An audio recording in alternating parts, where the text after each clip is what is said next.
আমার আশ্রমে কার পূজা হইবে? আমার তো এত আশ্রম করেছি, এত মণ্ডলী করেছি, এত সব জায়গায় আমার মন্দির হচ্ছে, কিন্তু আমার সেই মন্দির তোমরা কার পুজো করবে? কতটুকু তোমরা জানলে, কতটুকু তোমরা শিখলে, এবার তোমাদের পরীক্ষা দেওয়ার বিষয়। যদি অখণ্ড মতে দীক্ষা নিয়ে থাকি, তাহলে অখণ্ডের কিন্তু একটা বিশাল বড় পরীক্ষা আছে। বাবামণি বলছে, আমার প্রতিষ্ঠিত কোনো আশ্রমে কেউ কখনো পূজার মন্দিরে আমার প্রতিচিত্র স্থাপন করতে পারবে না। একদম ক্লিয়ার বার্তা।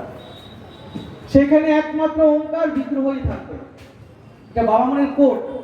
আমি শুধু বাবামণির কোটটা আপনাকে দিচ্ছি। এটা শুধু শুনলে হবে না, এটাকে মন্থন করতে হবে এবং এটাকে প্রতিষ্ঠা দিতে হবে এই সমাজে। তবে স্বামী স্বরূপানন্দ এই সমাজের প্রতিষ্ঠা লাভ করবে। যে বাবামণি বলছে, আমার এত মন্দির, এত আশ্রম আমি গঠন করেছি, তোমরা আগামী দিনে গঠন করবে, কিন্তু আমার মন্দিরে, আমার মণ্ডলীতে, পূজার বেদিতে একমাত্র ওঙ্কার বিগ্রহই থাকবে। সেখানে আমার প্রতিমূর্তি রাখা যাবে না। কেন যাবে না? তারও ফিরিস্তি অনেক জায়গায় বাবামণি দিয়েছে। আবার বাবামণি বলছে, আমি তোমাদেরকে এত উপদেশ দিচ্ছি, উপদেশের সঙ্গে সঙ্গে তোমাদেরকে একটা স্থায়ী রায় দিয়ে রাখলাম। একটা রায় মানে কথাগুলো কিন্তু আপনারা খুব ভালো করে শুনবেন।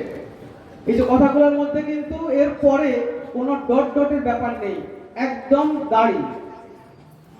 আশ্রমে আমি উপাসনার আসনে একমাত্র নাম ব্রহ্ম ব্যতীত। কথাগুলো কিন্তু কত ক্লিয়ার। বাবামণির কবিতা, বাবামণির উপদেশ, বাবামণির বাণী, প্রত্যেকটা শব্দের মধ্যে কোনো প্যাচ নেই। শব্দগুলো খুব ক্লিয়ার, একদম কাট কাট করে বলা আছে।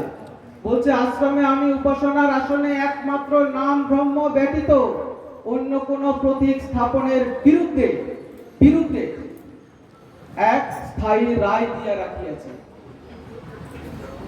রায় দিয়ে রেখা, সুপ্রিম কোর্ট রায় দেয়। আমরা বলি না, দেশের সুপ্রিম কোর্ট যখন রায় দিল, সেই রায়টা কিন্তু স্থায়ী হয়ে গেল, আর রায়টা নড়চড় হয় না। সেরকম বাবামণি বলছে, আমি একটা স্থায়ী রায় দিয়ে রেখেছি। কি রায় দিয়েছি? যে তোমরা আমার প্রতিষ্ঠিত আশ্রমে, আমার আদর্শ দ্বারা পরিচালিত আশ্রমে বা মণ্ডলীতে তোমরা পুজোর বেদিতে একমাত্র নাম ব্রহ্ম ওঙ্কারকেই রাখবে।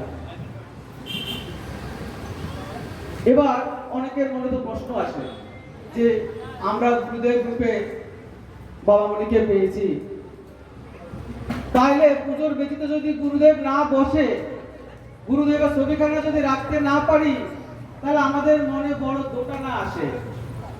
আমাদের একটু মন আকুল হয় যে যার কাছ থেকে দীক্ষা নিলাম, যার বাণী নিয়ে সারা বছর সারা জীবনটা কাটিয়ে দিলাম, সমাজে যার প্রচার করার জন্য নামলাম, তার একটা ছবি রাখতে পারবো না পুজোর আসনে।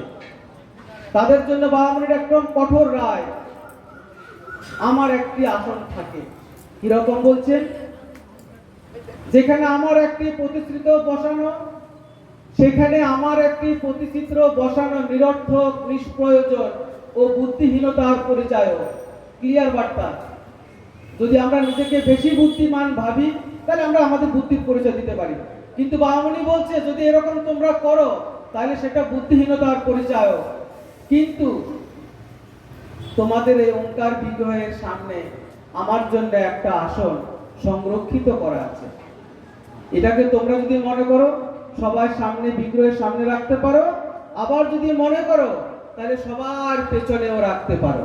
দেখলেন কত উদার, কত উদার মনের মহামানবকে আমরা গুরুরূপে পেয়েছি, যিনি বলছেন তোমরা যদি ইচ্ছে করো তাহলে আমার একটা আসন তোমরা তোমাদের সঙ্গে কিন্তু রাখতেই হবে।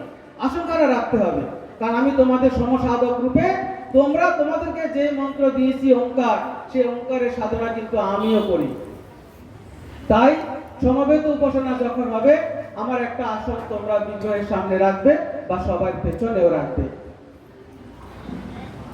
অর্থ বুঝিয়া কাজ করো। বাবামণি বলছে, অর্থ বুঝিয়া কাজ করো, উদ্দেশ্য বুঝিয়া শ্রম করো, আসল লক্ষ্য স্থির রাখিয়া অগ্রসর হও। উপনকি, বারাণসী, কলিকাতাতে নিজ আশ্রমে নিজ হাতে আমি ওঙ্কার বিগ্রহ প্রতিষ্ঠা করিয়াছি।